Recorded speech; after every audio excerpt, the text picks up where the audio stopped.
Ini kita yang ketuanan keterangan pasal jual beli yang harus dijelaskan. Mungkin hukumnya masalah jual beli kayak jatuh tempo ini. Dan kedua, bagaimana kalau misalnya kan kita meminjam duit gitu kan, jaminan sepeda motor, sementara yang memberikan jaminan niki kan yang memberikan utang niki kepada kita ini, kita nanti yang megang motornya. Kira-kira mungkin hukumnya kita ngadu motor sih terpindah dari jaminan niki, bolehkah kita pakai karena kita taruh BPKB-nya di tempat kita berutang. Sementara kalau kita lihat dari sisi dasarnya itu bahwa jaminan tidak boleh dipakai gitu kan pada dasarnya oleh yang memberikan utang. Sementara mungkin kita yang minjem daripada duit niki, kadang-kadang kita yang pakai daripada motor itu. Artinya lepas ke BPKB kita ngadu motor nanti. Kira-kira benarkah cara kita nih atau kagum kayak ngadu ya ngono motor niki. Nah, marani kan namun si pemilik barang ngadu jak kamu karena dia masih ngambil hak. Jadi lamun dengan si ngambil modal ngadu dia pada mengambil manfaat daripada kepeng si perutangan. Nah, sehingga lamun terkedu si dengan si perutangan para dia mengambil manfaat daripada orang jadilah ribet. Adapun lamun terkedu si pemilik barangnya kagum karena ini kan hak. Cuma ia jadi ada para ini wasiat dari jaminan. Apabila barang jaminannya cuma sudah misalnya si dia sini pegang barangnya dan wajib negenti isi jaminan selain. Wajib negenti jaminan selain. Yang penting jaminan itu tetap arah sampai ke tempo.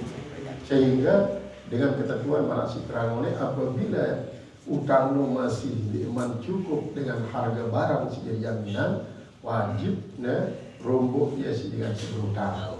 Sebaliknya lamun lebih daripada utang, jumlah utang harga barang ini terjual misalnya, maka wajib kembalian.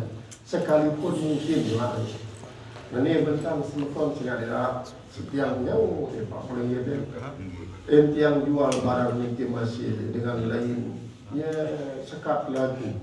Kebetulan makin ini pelingin dah saya bilang berian kepeng, pelingin dah beliin sudah, pelingin dah beli. Nah, antil mudi terus saya pen kepeng dalam waktu kita orang secara berlaku secara umum ada. Jadi utama misalnya 15 juta, sekarang motor ini 12 juta masuk beli, 12 juta saya beli. Terjadilah transaksi 12 juta, berarti kan kurang kali 1 juta untuk ada bojol utang. Jadilah dia terjual dengan untuk berutang.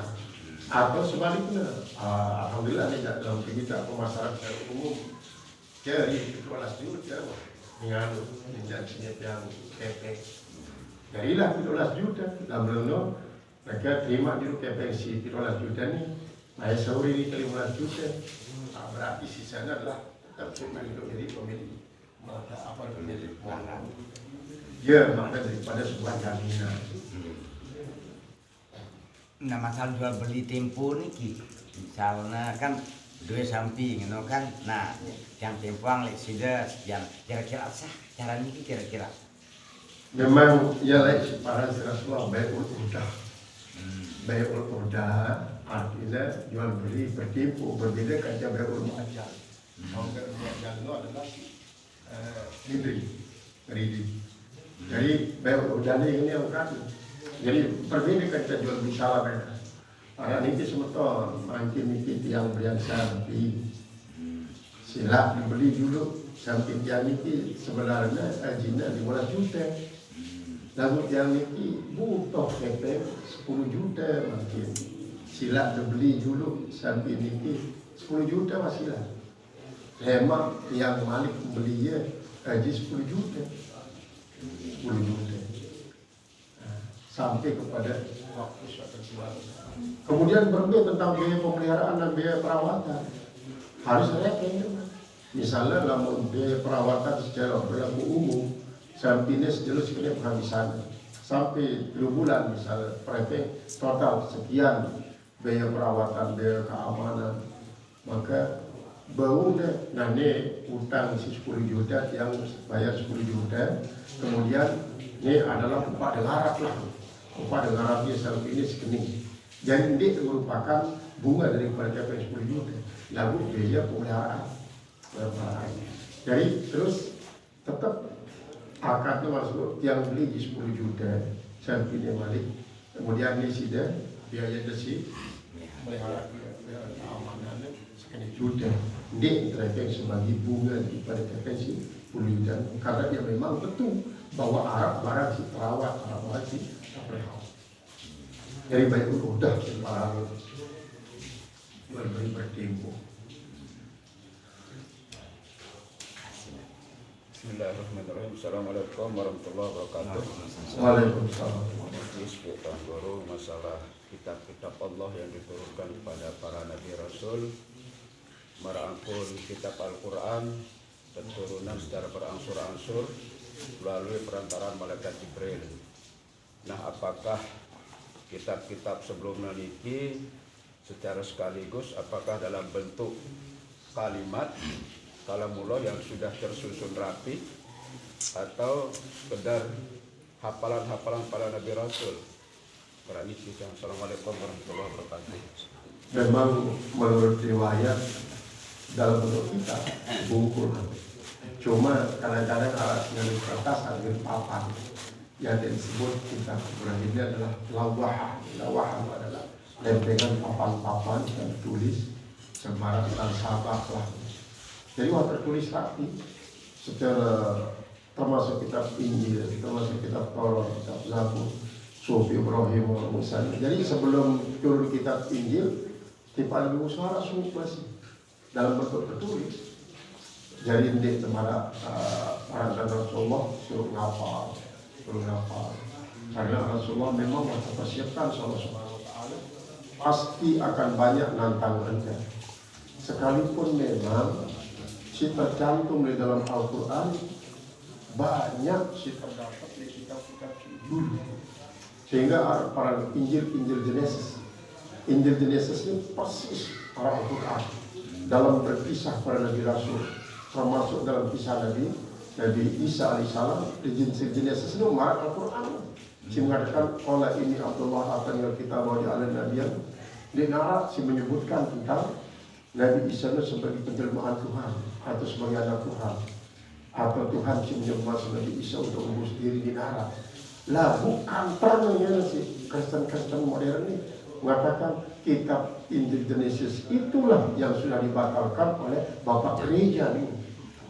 Bapak Gereja telah membatalkan untuk apa? Untuk mengkantor tentang si benar adalah keterangan Injil Genesis cuma dalam Al-Quran. Dia si tentang derpon apa?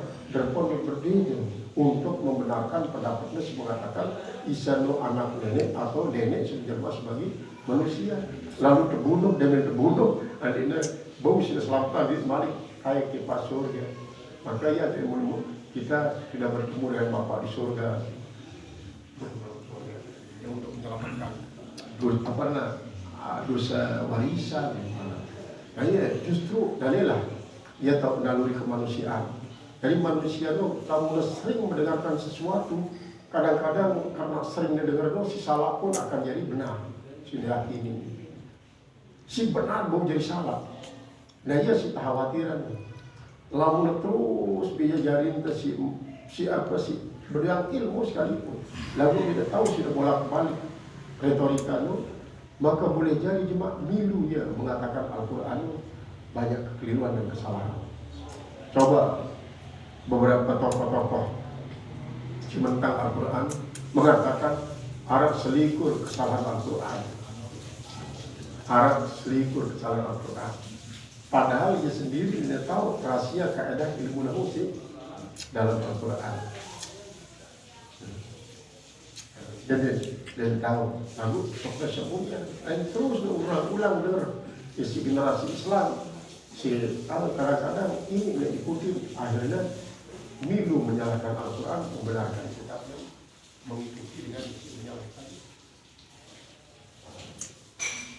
Berarti secara khusus langsung di Allah Subhanahu Wa Taala nih sebagai Rasul sebelum ditampa malaikat. Malaikat ya, Jibril, malaikat Jibril yang baik nanti ada yang Nabi Mahfud. Pada malam Al-Quran kan siapa tuh Romeo malaikat Jibril dia dinyimpan oleh Baitul Izzah, kemudian Baitul Izzah turunan 5 ayat kepada Rasulullah. Adapun kitab ini tidak langsung, nih kitab yang menurut saya jadi pegangan nih untuk jadi penyebaran agama.